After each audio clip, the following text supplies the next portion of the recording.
안녕하십니까. 감출 수 없는 운명 5번째. 오늘은 관제수에 심하게 걸리신 여자분 사주를 가지고 그 사주 팔자 속에 들어있는 운명을 들여다보도록 하겠습니다. 우리가 사주를 보면은 어떤 오행이 눈에 띄게 흉하게 잡혀있는 경우가 있습니다. 그러한 오행이 너무나 강해 그 흉을 그대로 받는 경우가 있거든요. 그 오행을 육친으로 대입해 보면 거기에 운명이 보입니다.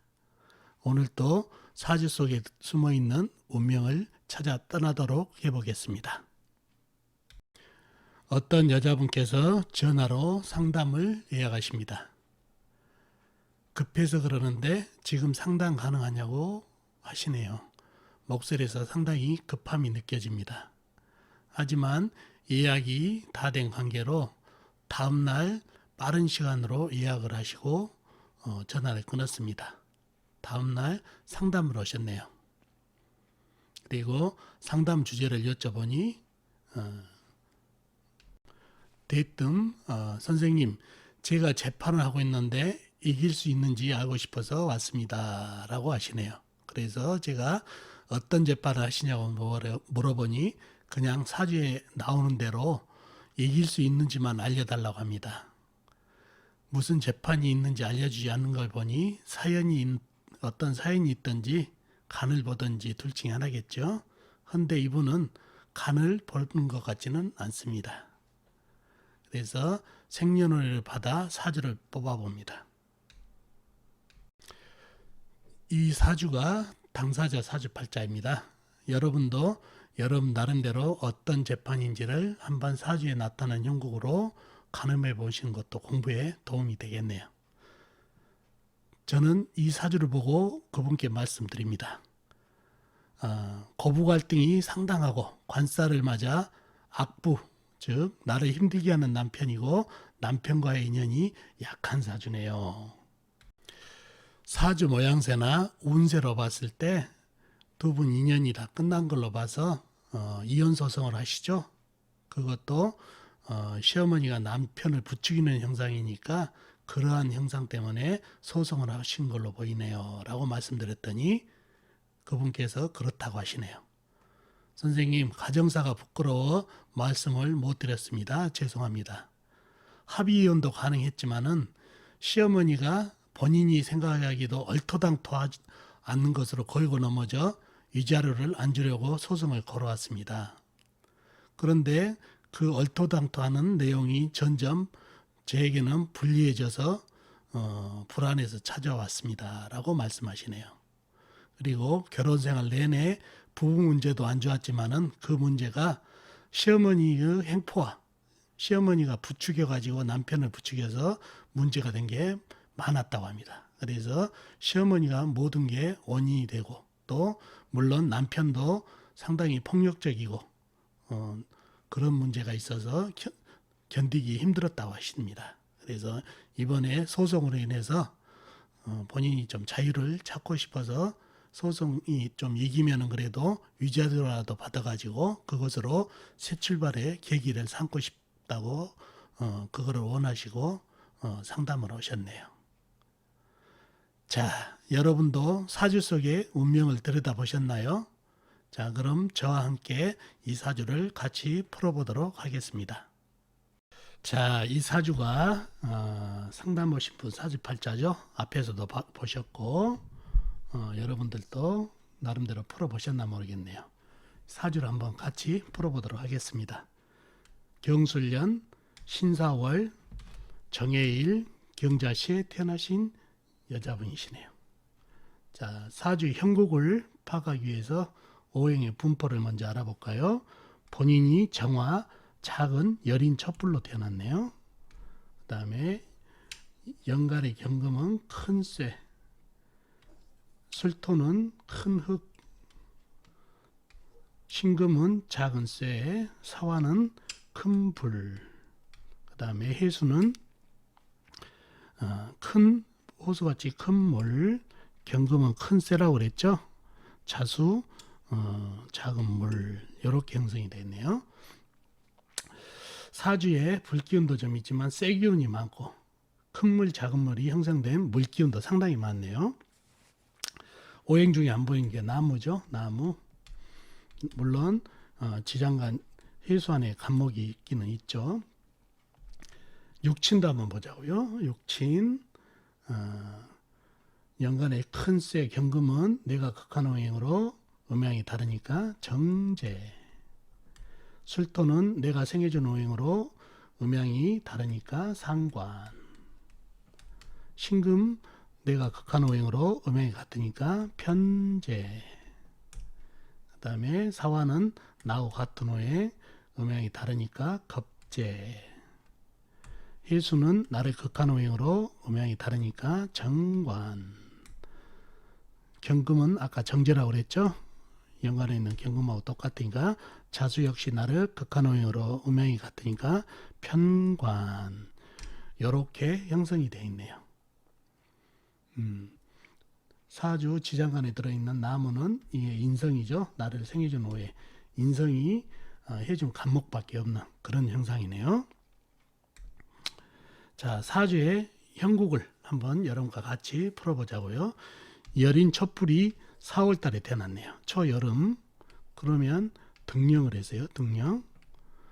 자, 등령을 했지만 이 사주는 모양새만 등령을 한 것 같아요. 우리 정화, 사주 강약을 알기 위해서 정화의 내편을 한번 찾아보자고요. 내편은 같은 불이나 아니면 나무. 이 두 가지가 내편이죠. 같은 불을 찾아보자고요. 사화. 요거 하나 있죠. 물론 술토 안에 정화도 있긴 있죠. 이렇게 돼 있고 나무는 어디가 있나요? 나무는 나와 있는 게 없고 해수 지장간에 간목이 있네요. 간목이 있죠. 그렇지만은 이게 이따 말씀드리겠지만 너무 젖어서 그리고 너무 큰 나무라 이게 작은 흙에 작은 불에 던져줘 봐야 불이 안 탄다는 얘기죠. 자, 더 깊이 들어가 보자고요. 그러면 나를 도와주는 거랑은 사밖에 없는데 그러면 매우 약해질 사주죠. 그리고 내 편이 아닌 거는 경금, 자수, 해수, 신금, 경금, 술토 다 내 편이 아니죠. 그러다 보니 매우 신약해진 사주가 됐네요. 신약해진. 차라리 정격으로 가면 좋을 텐데 이 사화 거의 꺼져가는 불꽃하고 술토가 또 술 중에 정화도 있고 이 물을 갖다 막는 형상 이런 잡티 때문에 극신약한 사주가 네요. 신약한 사주가 정격으로 못 가고요. 이런 사주가 됐어요. 자, 이런 사주가 됐는데 문제는 이 사주에 이 물기운이 상당히 강하죠. 금생수를 받은 해수 큰 물, 자수 작은 물. 이게 쇠 원조를 받으면서 상당히 물기운이 강하고 또 쇠기운도 큰 쇠, 작은 쇠, 신금, 경금 이 쇠기운도 상당히 강해요. 이런 게 여린 촛불로는 너무나 부담스러운 존재라는 얘기죠. 이 물이 아니더라도 이 불에 이 쇠의 냉기만 가지고도 이 불이 꺼지게 생겼다는 얘기예요. 그러니 이 물은 얼마나 나한테 위협적인 존재냐는 얘기죠. 사주가 여름에 태어났지만 거의 겨울, 늦가을 정도의 느낌을 갖는 그런 사주팔자가 됐네요. 그죠? 그래서 너무나도 이 물, 이 쇠들이 무서운 존재가 됐어요. 내게는. 나를 도와줄 사람이 하나도 없는 외로운 형상이 됐네요. 그죠? 이런 형상이 됐다는 얘기죠. 근데 이분이 오셔가지고 상담받을 때가 병신년이었습니다. 병신년. 참고로 하시고요. 병신년이었는데 제가 이 사주를 보고 이혼 소송이다, 거부 갈등이 있다, 인연이 끝났다 얘기를 말씀을 드렸어요. 무엇 때문에 그랬을까요? 첫째, 이 사주에서는 물이 완전히 관살로 작용하네. 관살. 관살은 나를 직격탄으로 죽이는 정말 살 중에서도 무서운 살이 관살이라는 얘기죠.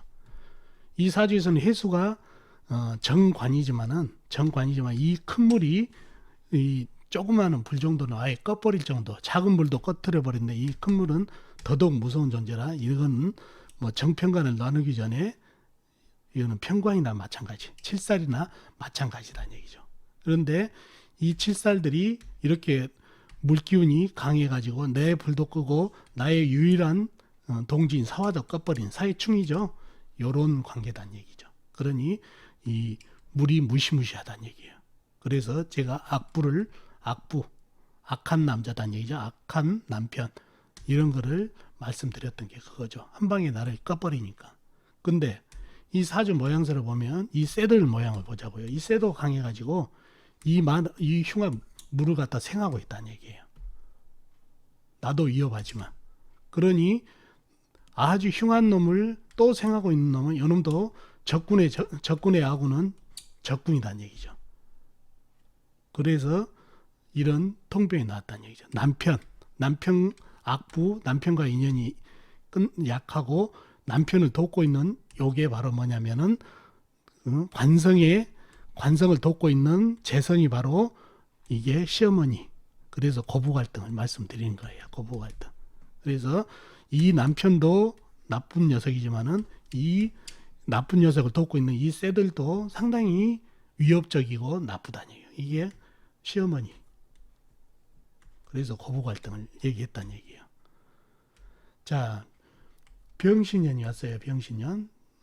특히나 이 사주 이렇게 물기운이 흉한데 그러니 남편하고 인연이 약한 사주인데 특히 사해충 보이시죠?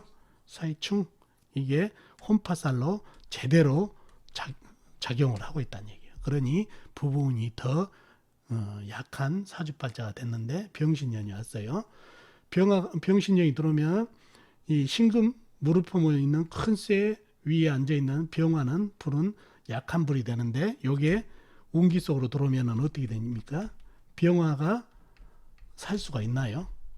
이 물들이 달라들어서 병화를 꺼버릴 수도 있고 이 신금이 병신 합수를 하자 하고 꼬드기면은 할 수밖에 없을 것 같아요. 이 병화에 아군이라고는 정화 사화밖에 없는데 사화는 벌써 사이충 깨져버리고 정화는 자기 살기도 바쁜데 어떻게 병화를 돕냐고요. 그래서 이 병화가 살 길이 없어요. 자기 편도 없고 나무도 없고 사주에 불도 있지만 이거는 꺼트려져 버렸고 정화는 살기 바쁘고 그러니 신금이 꼬시면은 병화는 기꺼이 합수를 해가지고 이 강한 기운에 따라가 버린다는 얘기예요. 그리고 신금은 금생수를 하고 또 이 사화하고 사신 합수도 하겠네요. 사신 합도.